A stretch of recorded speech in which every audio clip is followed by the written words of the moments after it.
afternoon. Well, hello, Mr. Mayor. I certainly enjoyed your talk before the student body today. Hello, Mayor. Well, thanks. I am always glad to speak of the importance of civic responsibilities, especially to the youngsters. You know, there's too much let yours do it. Something for nothing thinking going on around these days. Yes, I know. Hello, Mr. Wilson. Oh, hello, Miss Robinson. You know, it seems to me that you're in a very good position to get to the trend of this, Merritt, right in the classroom. Well, as a matter of fact, this something-for-nothing attitude that you speak of used to crop up in my classes all the time. Now, seeing Miss Robinson reminds me of an experience I had with it once. If you have time, I'd like to tell you about it. It might be encouraging to you. Are you walking? I'll listen. Well, it all goes back to my first PTA meeting. Now, after I was introduced, I gave a short talk, you know, expressing my general approach to economics. And there were several. Certainly has been nice meeting you, Mrs. Johnson. Good night. It's nice to have met you, Mrs. Davis. Good night. I think the board made a very good choice, don't you? Oh, I think he's cute. Well, after the meeting, we had coffee and sandwiches to help us get acquainted. I felt as if I were perched in a glass cage. I could almost feel eyes looking me over. Some of their appraisals I could hear. Daddy, don't you and Mother want to meet the new teacher?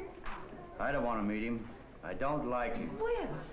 I don't like my daughter being exposed to his horse and buggy, Horatio Alger work, and wind baloney. This pious prejudice against the welfare state is nothing but a front for special privilege. I tell you, he's the kind of a teacher that blocks progress. Well, please. Mary, that man actually glorifies the personal gain motive. And besides that... And there it was, right down the line. It was a shock. But I was glad to know at the outset that I must be prepared for such as this. You're supposed to be preparing for a new dynamic world. Daddy, please, he'll hear you. I don't care if he does. I have a right to express my opinions. That's more than you'll get in his classes. Now, class, it's just as important to our economic health that all of us understand the mechanical operation of our economic body and how to avoid behavior injurious to it, as a knowledge of the functions of our physical body and the proper treatment of it is to our physical health. Let's consider then the elements which make up man's material welfare.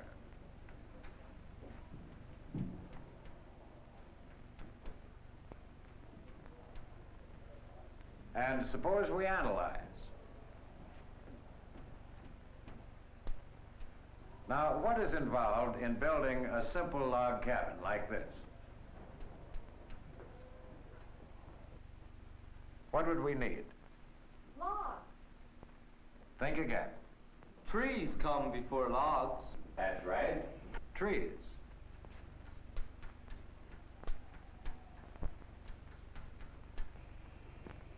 All right, now what else do we need? Some elbow grease. Manpower. Right. Human energy.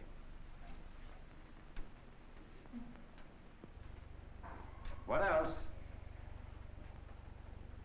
Well, a man has to have something to work with, doesn't he? An axe. A saw. That's right. A tool. Well, an axe is easier for me to draw. There. Now, this crude artwork illustrates that everything which contributes to man's material welfare is the product of natural resources plus human energy multiplied by tools. Man works, that is, produces goods and services by applying his energy to natural resources with the aid of tools. The quantity and quality of those goods and services depends upon the quantity and quality of the man's energy and the effectiveness of his tools. Is that clear?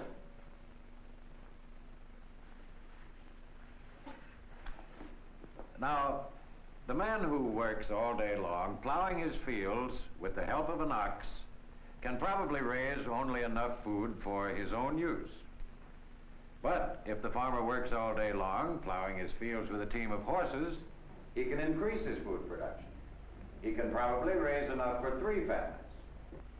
And if the farmer uses a tractor to plow his fields, he can raise his food production to enough for 5 families. Now you can see that since the human energy remains the same in all 3 of the food examples, the increase in man's material welfare is due to the improvement in the tool applied to the job.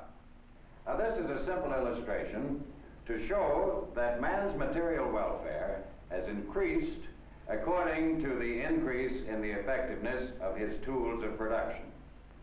And these tools came into being for the simple reason that people wanted to get ahead, and they were willing to sacrifice to get the tools. Is that clear? Gail? But people no longer get ahead as individuals. They get ahead as cooperative groups, not trying to tear each other down, but build each other up. No person can be secure economically as long as anybody else is insecure. The underprivileged must be rewarded according to their needs, and not just according to what they produce.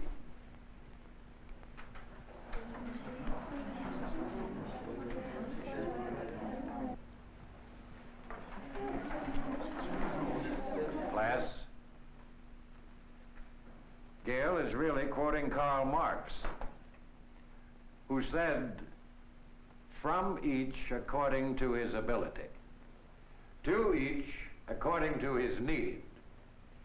What do you think about it? Sounds fair enough. Sure, everyone has to eat.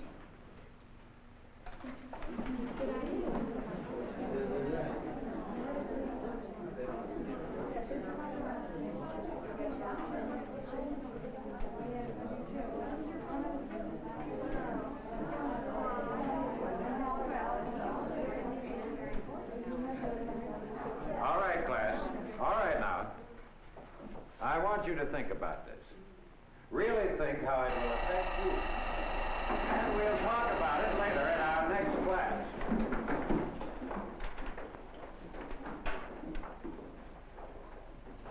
I was more worried than puzzled. How could I combat this kind of thinking?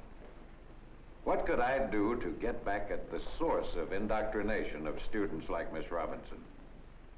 It's my job. There must be a way. Well, at least I have until tomorrow.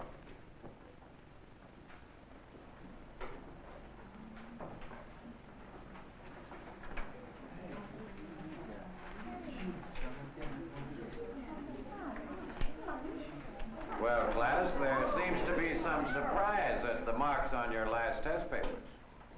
As a matter of fact, in most cases, those are not the correct grades. They're simply the result of doing what we talked about yesterday. And naturally, some of you do better work than others. Some of you might even fail, while others get high marks. But following this motto, we've taken the high marks and divided them up with the low ones. And that way, everybody passes, even the poor students. That's fine, but I don't want my grade cut down. I work hard for my marks, and I want what I earn. I know I did better than this. We deserve credit for what we do. My dad would cut my allowance.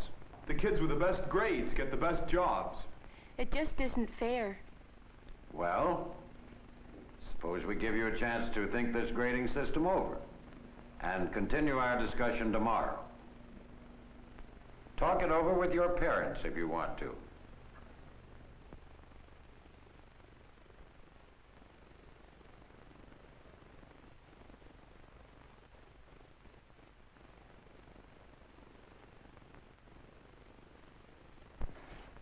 Hello, darling. How'd it go today?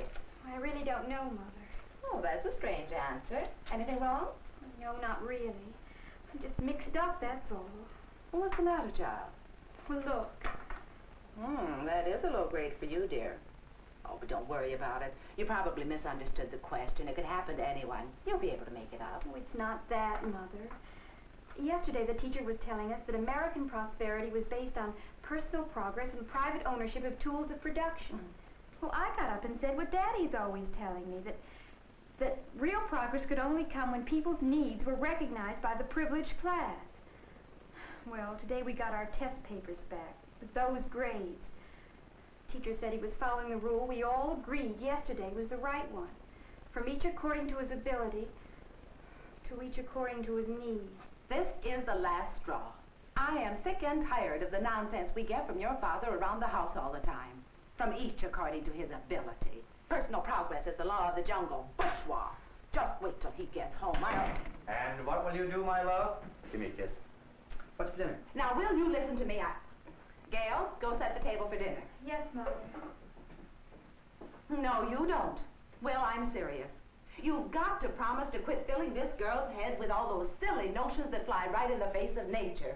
You know we want Gail to go to college. Oh, I don't know about that. But even if she goes out to get a job after she's through school, she's got to have good marks to get a good job. What's this all about, anyway? She gets good marks, doesn't she? No, she wouldn't if you had your way. You'd have everybody knocked down to the same level. Now, wait a minute. What's got into you? I've got a right to any ideas I want. Yes, even at your own daughter's expense. Well, just look at the grades that girl came home with today. You know she's a better student than that. And it's just because her teacher agreed to follow some of your precious ideas. Oh, I hope he's not serious about all this. Is this your real grade, Gail? Well, this is the grade I earned, Daddy. But in order to treat everybody in the class equally, the teacher had to subtract 20 from my mark. Everybody received the same grade, 75. Well, that's just passing. Daddy, do you think this is fair? Should I suffer because some of the other boys and girls don't study hard enough? Here's your chance to practice what you preach. Come on, Gail, let's get dinner on the table. Gail? Well, yes, Mother. It takes a good deal of courage and determination for a man to face the truth when he's wrong, when his ideas are found to be unworkable. And it takes honesty to admit that you've been passing opinions along without questioning them. But Mr. Robinson was basically an honest man, and he won out in the struggle with himself. Gail, Yes, Daddy? you're not mad at me, are you? No, Daddy. I want you to tell your teacher, Mr. Wilson, that I'm going to apologize to him and thank him. I guess I've been preaching something that just can't be practiced. It really backfired.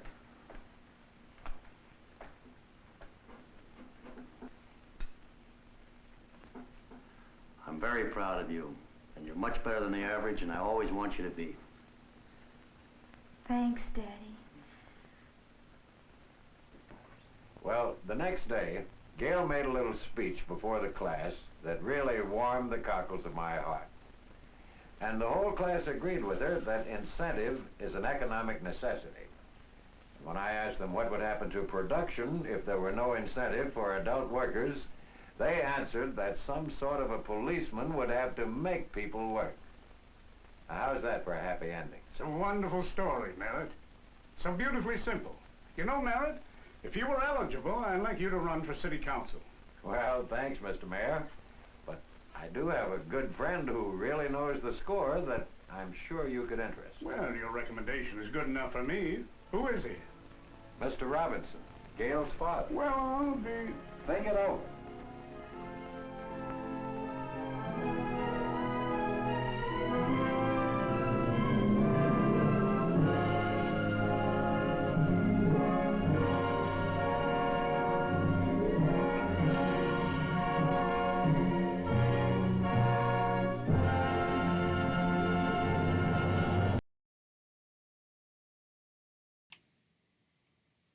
Hello, everybody. I'm Skip Alzheimer. Welcome to the AV Geeks Lunch Time streaming event. That last film was Backfire, which is it's a pretty interesting film. It was made by an organization that was very pro-American free enterprise and very anti-socialism, and was one of the big voices that tried to roll back some of the Roosevelt policies and some of the things that were enacted during the Depression and also during World War II. And so very anti-commie, mildly anti-labor, very rah USA. Anyway, so I collect old films and show them to folks like you, and I'm excited to be doing this today. And this is week 11 that we've been doing this. And this next film shows us what goes on behind the scenes at a supermarket, circa 1960s. So here's Behind the Supermarket.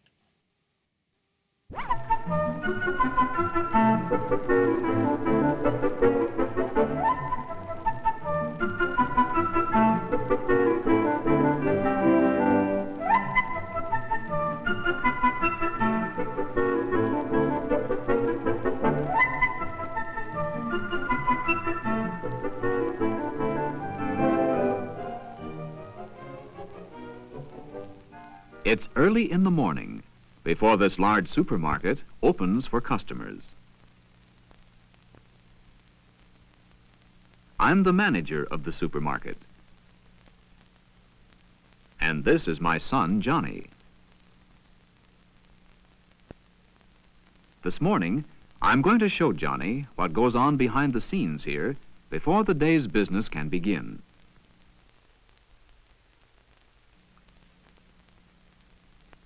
A supermarket is like many little markets or departments, all brought together into one big building. Each department sells a different kind of food.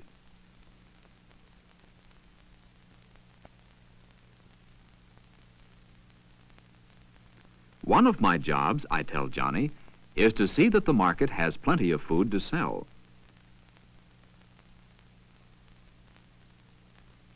I must also see that all the people who work in the market know what to do, and that they do their jobs well. My first job in the morning is to open the door to the rear loading platform where deliveries to the market are made.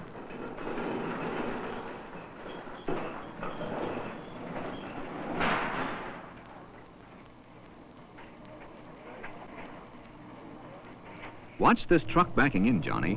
It's bringing some of the food the market will sell.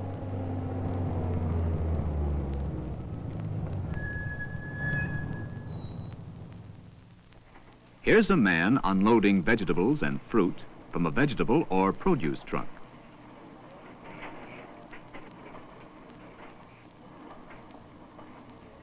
The vegetables and fruit are taken to a storage room in the back of the market.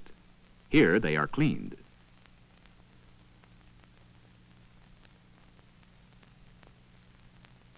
It takes a great deal of work to prepare the vegetables, so they will be clean enough to sell to customers.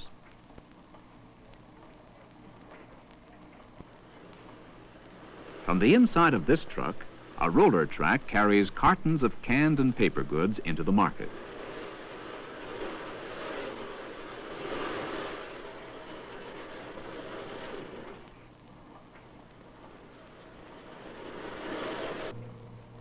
A moving belt inside the building carries the cartons to a second-floor storage room. Here, they are taken off the belt and stacked on storage shelves until needed.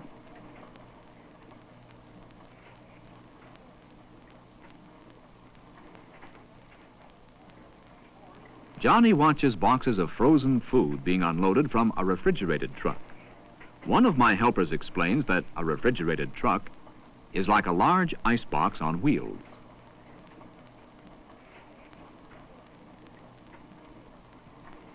This is the market's frozen food locker. Frozen food from the truck is put inside this locker room to be kept frozen until it is needed for customers.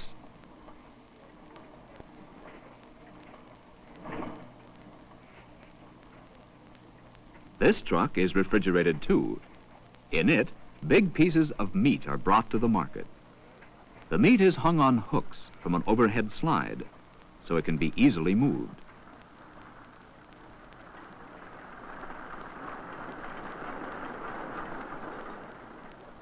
The meat is pushed into a refrigerated room to be kept cold and fresh until it is ready to be cut up for sale.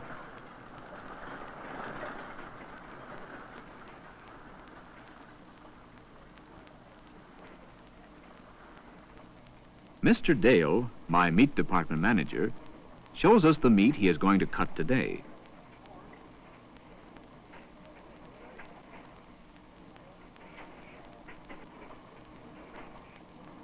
In the meat cutting room, the meat is cut to prepare it for sale.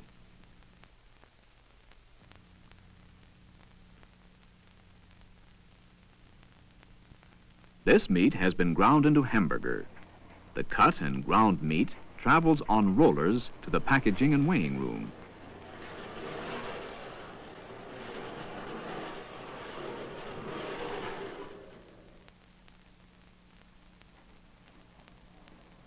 In this room, packages of meat are made ready for selling. Since food must be kept very clean, the packages are carefully wrapped and labeled. They are covered with cellophane and then sealed with a hot iron.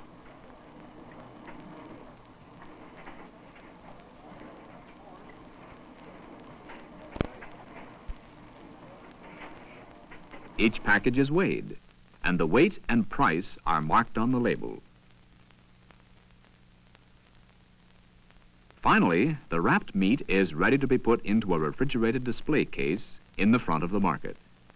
From it, customers may choose what they want. This case keeps the meat cold and fresh until it is ready to be taken home. The vegetables are taken from their storage room as they are needed and attractively arranged in the display cases in front of the market. Many different kinds of vegetables, and fruit too, are displayed.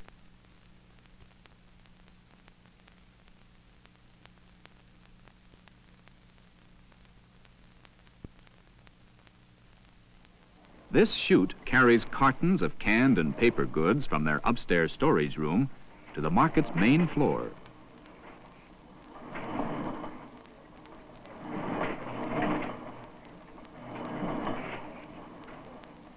Cans of food are put on the shelves. The price is stamped on each can, so the customers and the cashiers at the checkout stands will know how much each costs. The packages of frozen food are also placed in a refrigerated display case. Many different kinds of frozen foods are offered for sale.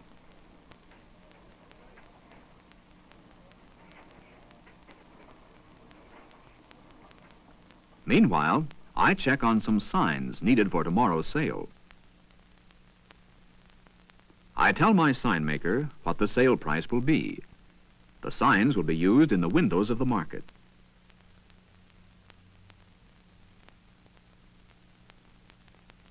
Back in my office, Johnny sees some of the other work necessary to help run the market.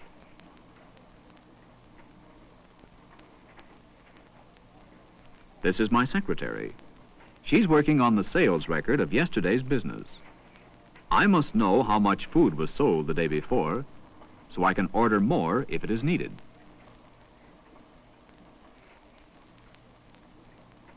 This is my bookkeeper.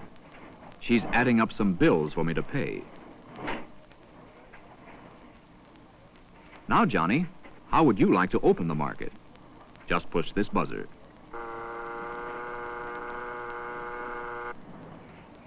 The doors are open. Here come the customers. One of the first customers to come in this morning is Johnny's mother. She's come to do her shopping and to pick up Johnny while I go back to work. As they shop, Johnny tells his mother what he's learned about the supermarket. How the big trucks come every day, bringing different kinds of food to the back loading platform. How the cartons of food are unloaded from the trucks and moved to the storage rooms.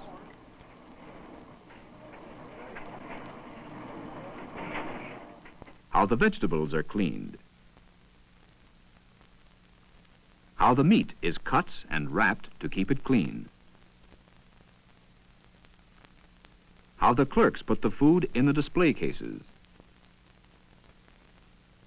and arrange it on the shelves. What the office workers do. and some of the things I must do before the customers arrive. Johnny and his mother have completed and paid for their shopping.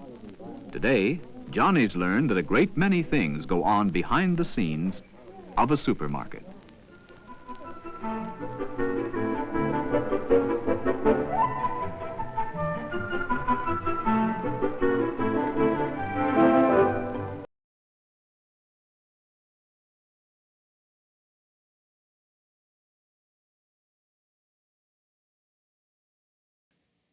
Oops.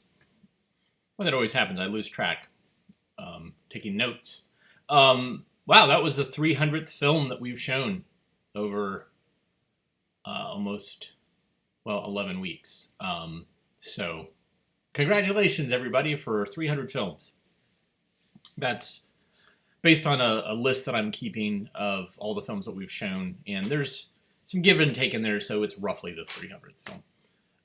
One of the things I should say that's going on after this is the Orphans Film Symposium, of which I'm wearing a shirt from a previous Orphans. This was Orphans Midwest that took place in Bloomington, Indiana. And this year's Orphans was supposed to take place in Amsterdam at the Eye Museum, which is their film archive. But that didn't happen. And I'm sad. I was tentatively going to go, but maybe not because it's expensive. But obviously, nobody's going. So it's all being done online, which is a great opportunity for you to watch this stuff, this amazing stuff that has been unearthed, people have discovered, and learned about the backstory of about the films. And it's done in 2-hour blocks, and the next one starts at 2 p.m. Eastern Standard Time and features Mark Quigley, who we had as a guest a couple of weeks ago. So I'm going to go ahead and put I'm going to go ahead and put a link to the Orphans here in the comments on Facebook and YouTube. And this is the sounds of copying and pasting. I know you love it. Anyways, there's fascinating stuff I watched this morning. Some great footage, including some stuff that some people that we've worked with and digitized things for over the years. And that stuff is actually on, I think that first 2-hour block is online, so it's something to watch. Speaking of odd and orphaned materials, this is something I got on eBay years and years and years ago. And I really love finding films like this because this is, it's really strange. And I think it's for a commercial, but it's the raw footage and outtakes. So I called it Dixie Cup Magician. It doesn't really have a title. It's just the raw footage. And it is silent. So I would play some music, but every time I've done that, the copyright hammer has come down. And so I'm just going to let this run silent. So here's Dixie Cup Magician.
I love that film every time I watch it. The color is beautiful. It's Kodachrome, so it's beautifully shot, and it's raw material. So there was no soundtrack at all.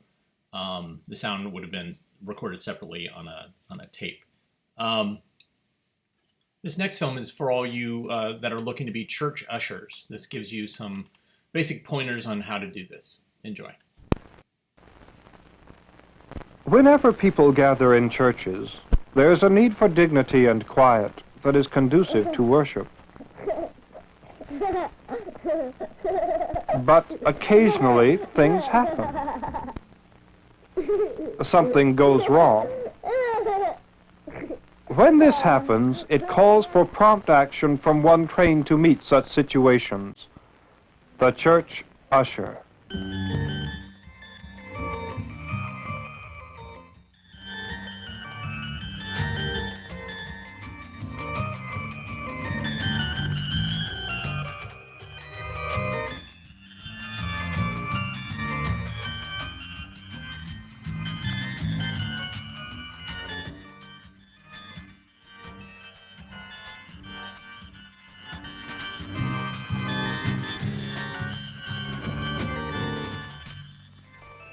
The minister, as prophet, spiritual leader, and preacher, has the most important role in the worship life of the church.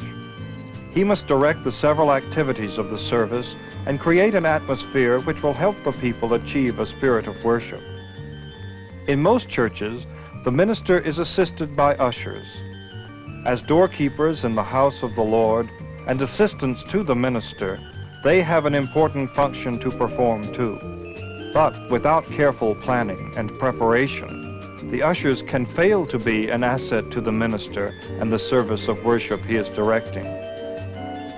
They can even create more disturbance than order. They may even become a disturbing element in the service. Such a simple thing as the way ushers are dressed can create an atmosphere of harmony and order. But if each one is clothed differently, the impression is one of confusion and disharmony. Well, let's go back to the beginning and see how this should be done.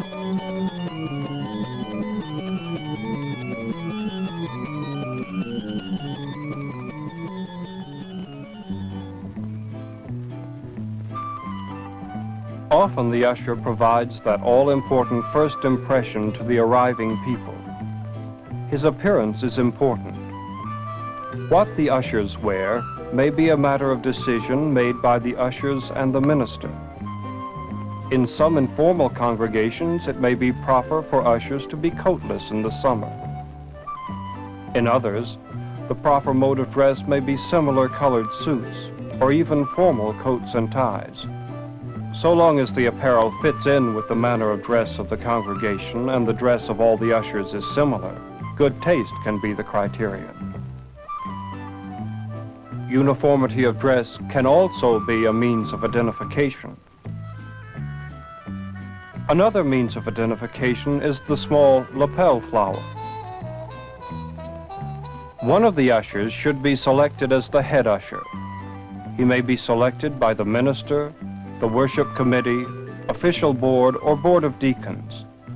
He holds a position of trust and importance and should be a person of mature judgment with talent for leadership.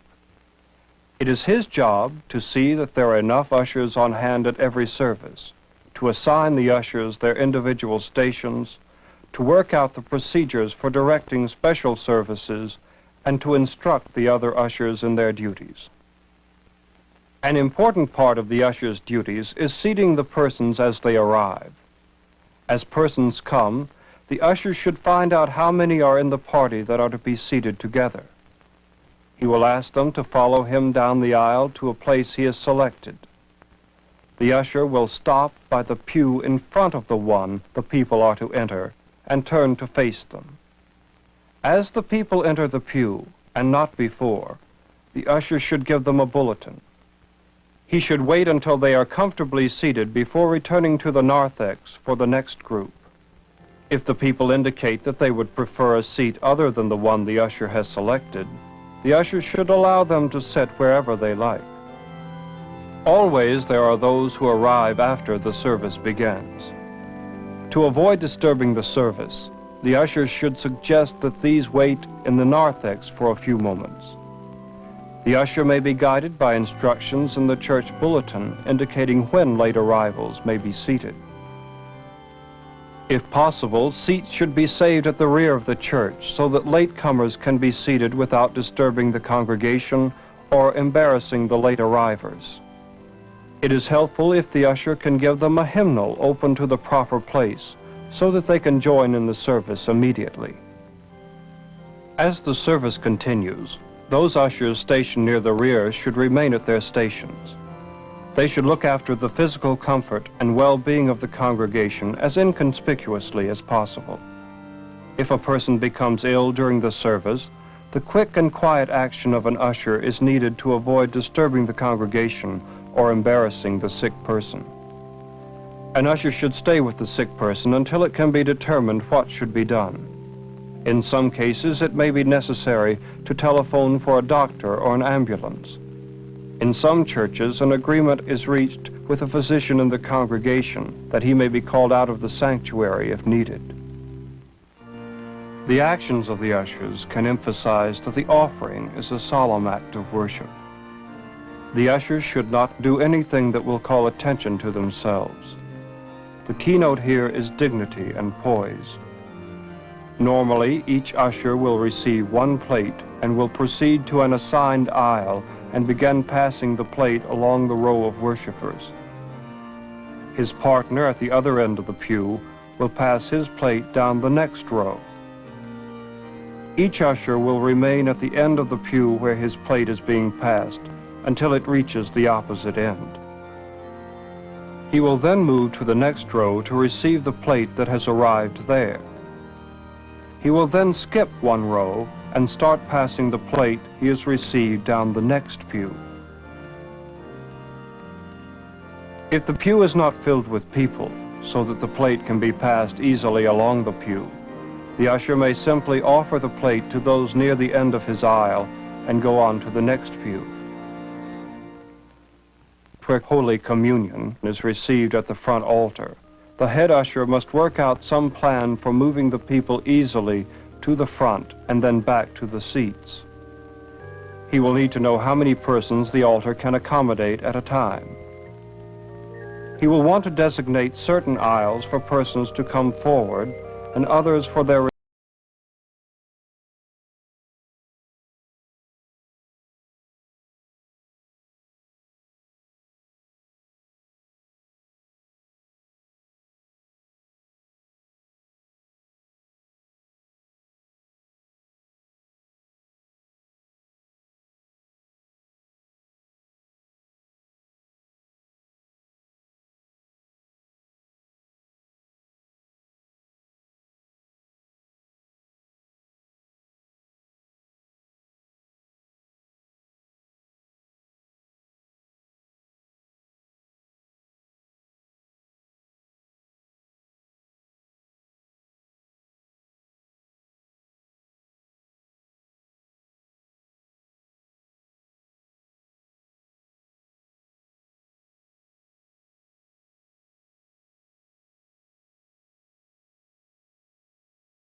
Man, I'm just missing my cues today.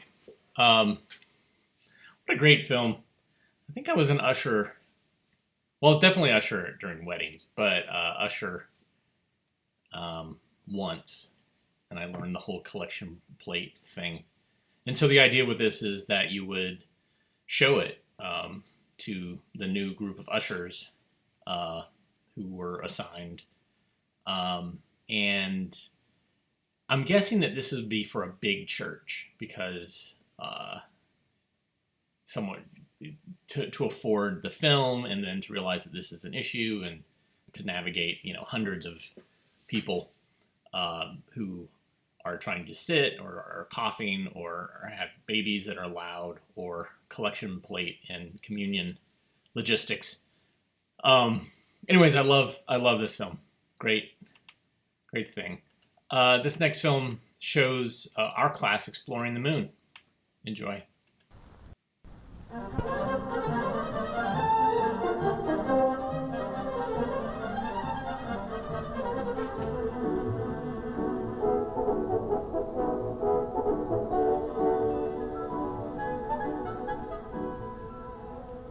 Food,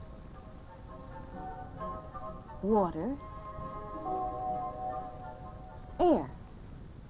Do you know what all this means? It means that our class is going to explore the moon. Not really, of course. We're just going to pretend. 2 of us will be leaving for the moon soon. What do moon travelers need for their trip? They need spacesuits, of course. They also need air because there isn't any air on the moon. And they need water because there isn't any water there either. And of course they need food because they'll be gone many days.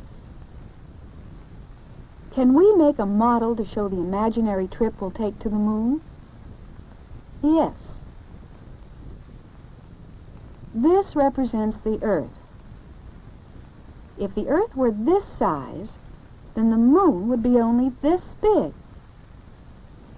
The distance from the Earth to the moon is about as far as 10 trips around the world, about 250,000 miles. The trip will begin on Earth. We'll use a spaceship with rocket engines. The rockets will blast off. In just a few minutes, the ship is going about 25,000 miles an hour. Now we can shut off the engines. Earth's gravitation starts slowing the ship, but it is going fast enough to coast all the way to the moon. It will take about 2.5 days to get there. Then the ship will be turned around. The retro rockets will be fired, and the ship will settle down to its landing place on the moon. To help them make the trip, the 2 moon explorers will take a map which shows how they will travel from the Earth to the moon. Now they are ready for their make-believe trip. All right, are you ready to pretend with us in the spaceship our class has made?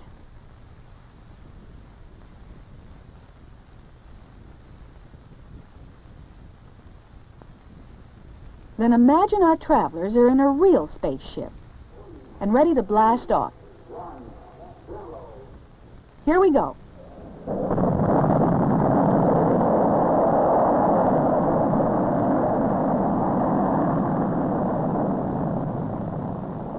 The spaceship travels faster and faster.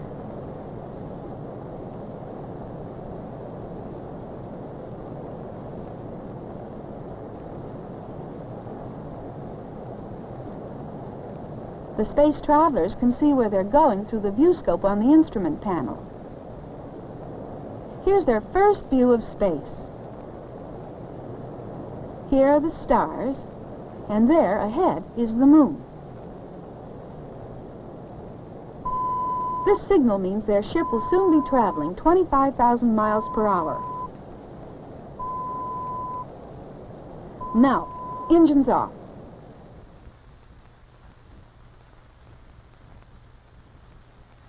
Let's look at our space map. Here's where they are.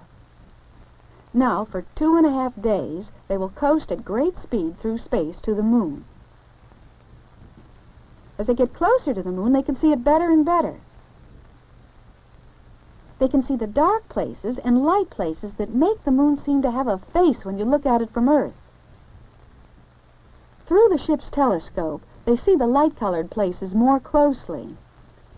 These are the highlands of the moon. The moon is very rough here. The dark-colored places are much smoother. It's easy to see the holes called craters in these dark, flat parts of the moon. Long ago, people thought the dark parts were water, so these places were called seas. Even though we know there isn't any water on the moon, we still call these places seas. Around the seas, we find the high mountains of the moon. There are craters all over the moon, in the smooth seas and the rough highlands. Here's a large one. There are craters of all sizes on the moon. Now nearly 2 days have passed. Where are the travelers now? Here, almost all the way to the moon. This far away from the Earth, Earth's gravitational pull is very weak, while the moon's pull on them is becoming stronger. Soon the moon's pull on their ship will make it move faster toward the moon. But what's that? Radar warning. Things are moving through space just ahead of the ship. Meteoroids. They're big rocks that could be dangerous if they hit the ship. Meteoroids may have made many of the craters on the moon. The meteoroids have passed, and the ship is safe. The moon is getting closer and closer. Soon the space travelers will be exploring it. The sun is shining on the side where they'll land. The sun makes the moon very hot because the moon has no air to shelter it. But the travelers' spacesuits will protect them from the very hot sun. When it's daytime on one side of the moon, it's nighttime on the other side. Nights on the moon are very, very cold. If they landed on the night side, their spacesuits would also protect them from the cold. Now they are just a few thousand miles from the moon. It's time to get ready to land. Don't forget the air tanks. They'll need them when they leave their spaceship. The moon's gravitation is pulling them closer and closer, faster and faster. The signal to fire the retro rockets and slow them down should come any second now.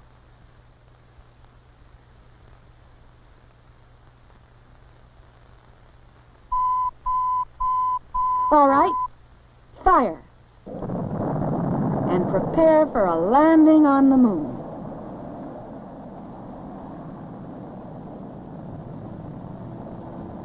Now their ship is on the moon.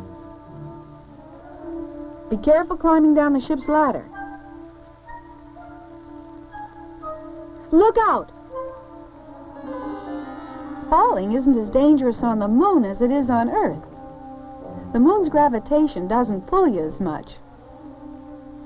If you weighed 42 pounds on Earth, you'd weigh only 7 pounds on the moon. That's why it's fun to jump. You feel like you're floating. Now look at the sky, and you'll see another thing that's interesting about the moon. You see the stars, even though it's daytime. Here's something else that's interesting about the moon. You can't just talk to someone who is nearby. Sound travels through the air, but there isn't any air on the moon, so the space traveler has to use his radio to tell his friend to look at something in the sky. There's the Earth, 250,000 miles away. And 93 million miles away over there is the sun. We know the sun makes day and night on the Earth, just as it does on the moon. But daytime on the moon is 2 weeks long. Nights are 2 weeks long, too.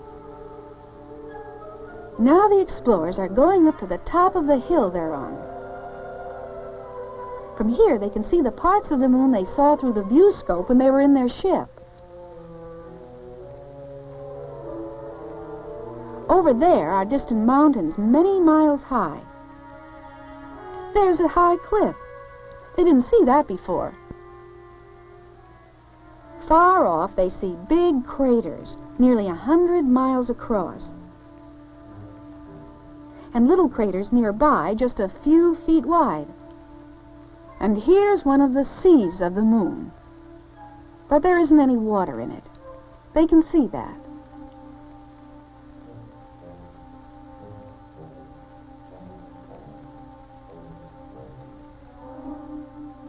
Exploring the moon is a wonderful adventure. As the moon slowly turns, the part they are on is turning away from the sun. The cold night is coming. Now it's time to go back to Earth. Their exploration of the moon is over.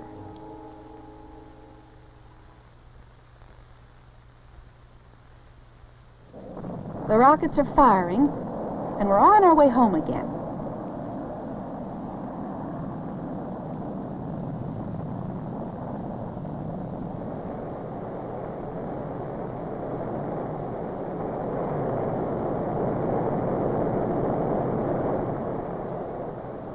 And finally, we're back on Earth again, right in our classroom. The trip was fun. Now that these travelers are back, the others in our class want to ask them many questions about their make-believe trip. Even when you're only pretending, there's much to see and much to learn when you explore the moon.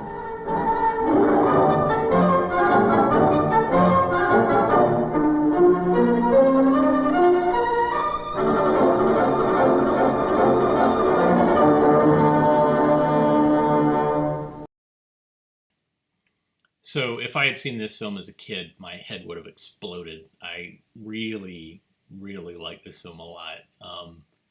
What I like about it is it just drills right into the imagination of, you know, having little kids go to the moon and like, well, what if I was one of those little kids and what would I experience? And it slowly throws in some science facts that make it really interesting and just lodge in there. You remember them because you're so invested in this experience and this travel, and you want to do it.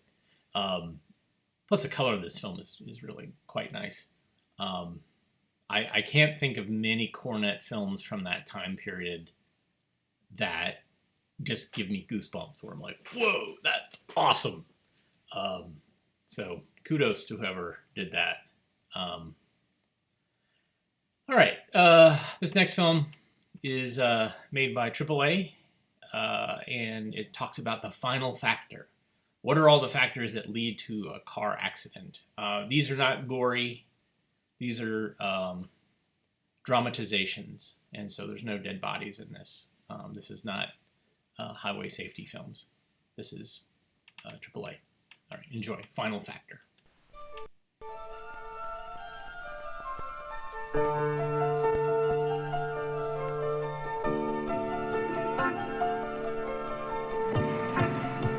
Every time we drive, there are factors at work that could contribute to an accident.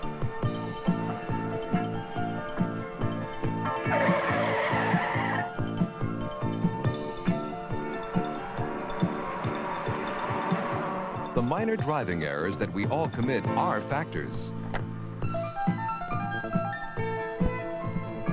They can build gradually or suddenly pop up. Anywhere, anytime, in any type vehicle. Most drivers can handle at least one such factor. Many can cope with 2, even 3 successfully, and some even more. But these drivers, all experienced and cautious, are about to face emergencies.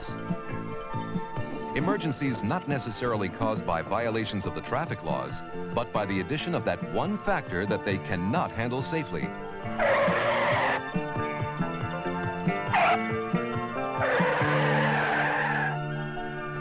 This is the final factor.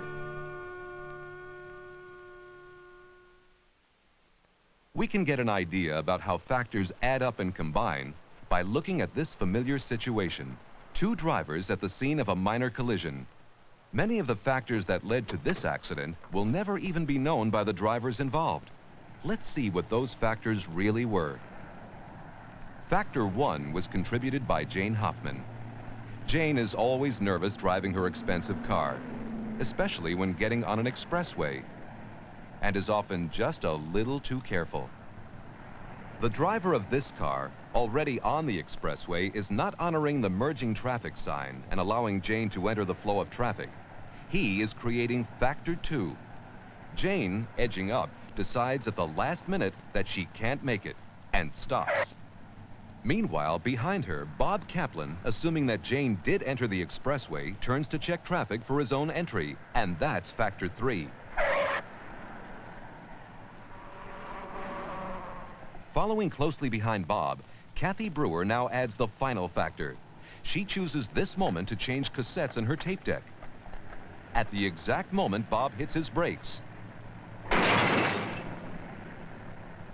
Finally seeing her opportunity, Jane entered the expressway, unaware that she had anything at all to do with Bob and Kathy's collision. If any of the four drivers had eliminated the factors they created, the accident might have been avoided. Factors do have a way of building up. Watch as they build for Benjamin Walker, returning with his wife from a weekend in the country. Factor 1. Ben Walker is tired. It's been a long day. He's been on the road since late morning. He knows he should stop, but he has to get home. It's also dark, and that's Factor 2. Factor 3. Ben's wife, who's also tired, is resting on his shoulder. This limits Ben's control of the steering wheel. Factor 4. Ben's wagon is overloaded. Ben doesn't know it, but that extra weight is causing his low beam headlights to shoot high, blinding the oncoming drivers. They respond by flicking their bright lights, trying to signal Ben to dim his. Ben doesn't understand. His brights aren't on.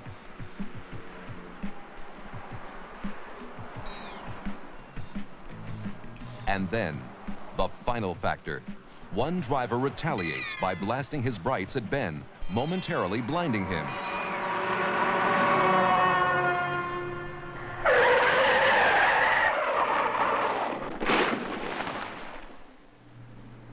Fortunately, it isn't serious. But if any or all of the factors that caused this had been eliminated, Ben and his wife would have gotten home a lot sooner.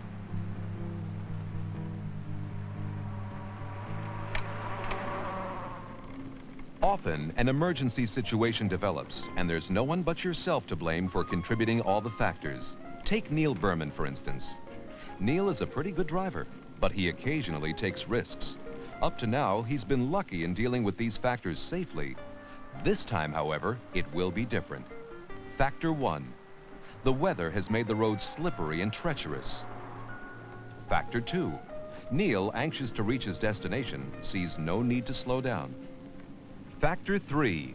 He's also unfamiliar with these roads, and that map he's clutching is a distraction from his full attention to the road.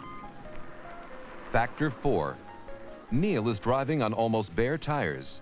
And on a road like this, if the brakes are applied suddenly, he'll skid. Neil's dirty windshield is making visibility difficult. Factor 5. The worn-out wiper blades are making it even worse. Still, Neil feels confident that he can handle these factors safely, and he probably can. But when we add the final factor,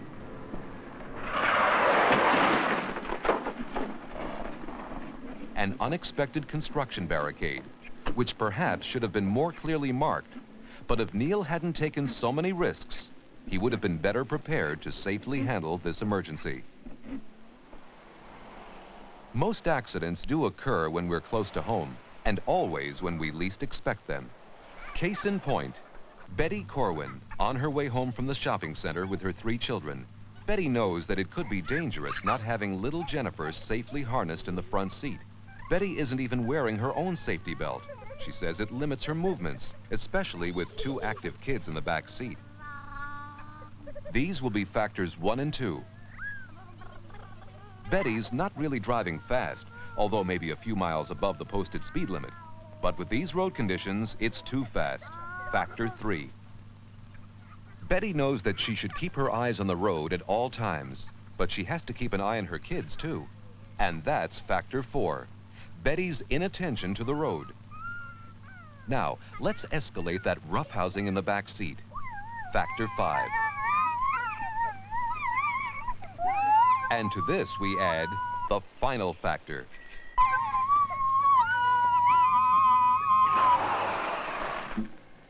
Who would have expected a bicycle out in weather like this? And true, the child should have been more careful before riding so quickly into the street. Luckily, there were no injuries, but it could have been much, much worse. How could this have been avoided? Now, Betty is safely belted in, and Jennifer is secured in an approved automobile safety seat. Even the 2 kids in the back are wearing safety belts, and Betty has provided a quiet activity to occupy them. To eliminate other factors, Betty notes the road conditions and drives a little slower. By so doing, Betty can now handle the only factor left to cope with.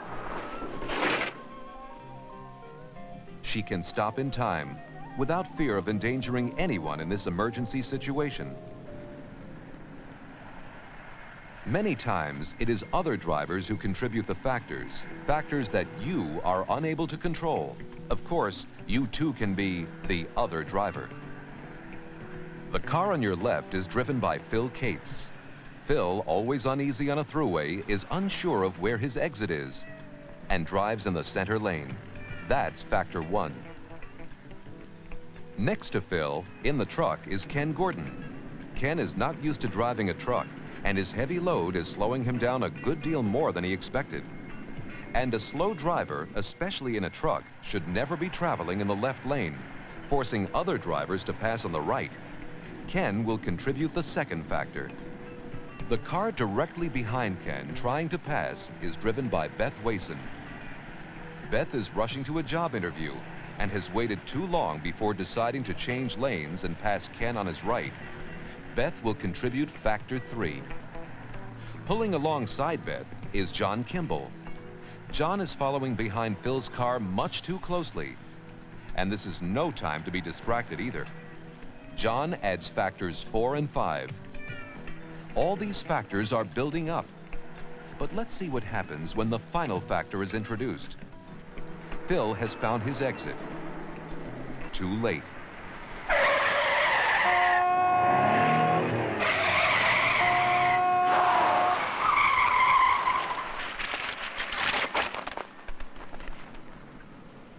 Phil Cates, concerned only with getting off the thruway, is not even aware that he contributed the final factor.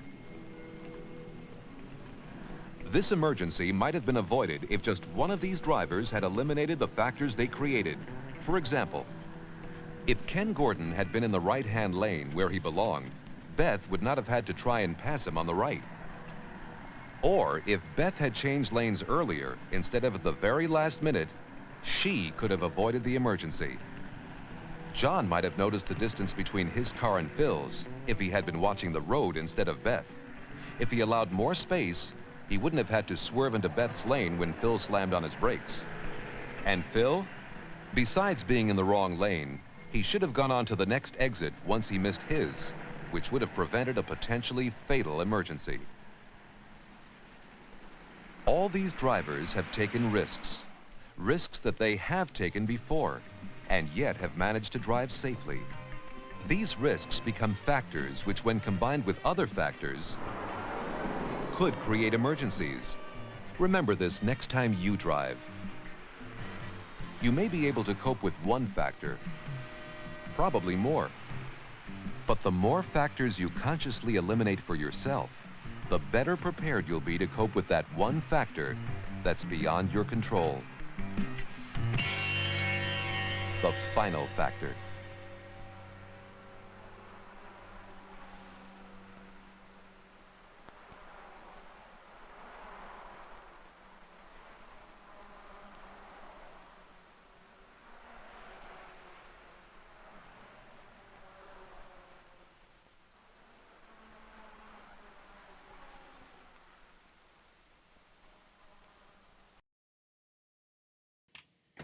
That was great. Yeah, there was a Tubular Bells type of feel at the beginning, that Mike Oldfield song that was used in The Exorcist. Kind of made it all a little creepier than it was. So I have a couple of films that deal with the anatomy of what leads up to a crash, and some of them are the highway safety films. There's Wheels of Tragedy, which basically gives a backstory and shows what leads up to the horrifying and gory actual footage of bodies being pulled out of car and truck wreckages. So this is a common thing that shows up in a lot of films. But thanks, people, for tuning in today on Tuesday. We'll be back tomorrow. If you like what you saw, you can go to avgeeks.com and watch previous episodes. You can donate at Patreon. That's a great place to give us money that we are spending on shipping and getting films. We actually just got 3 boxes of films from somebody who had them in their closet and they weren't interested in keeping them anymore, so they sent them out to us, and we paid for the shipping and the handling. And they felt good about it, and we felt good about it, so thank you. And also, if you're on YouTube, subscribe. That somehow gives us points, more eyeballs, which is what we like. And share this with your friends and family. Also, if you like this, if you like the genre, and you like talking about these odd, obscure films, Orphans is going on right now. I'm wearing a t-shirt. And I'll put a link to it. It's a free online symposium. Normally, you pay a bunch of money and you go and hang out with a bunch of 200 plus archivists and academics and collectors, and you get to talk about films. But because of what's going on, you can do that online for free. And so I'm going to go ahead and put that link in there. Again, it's a great place to go. And I think it's going on all week. And there's live presentations starting in a minute or so. So visit this link. And thanks again for joining us. And I will see you again tomorrow, I hope. Everybody take care.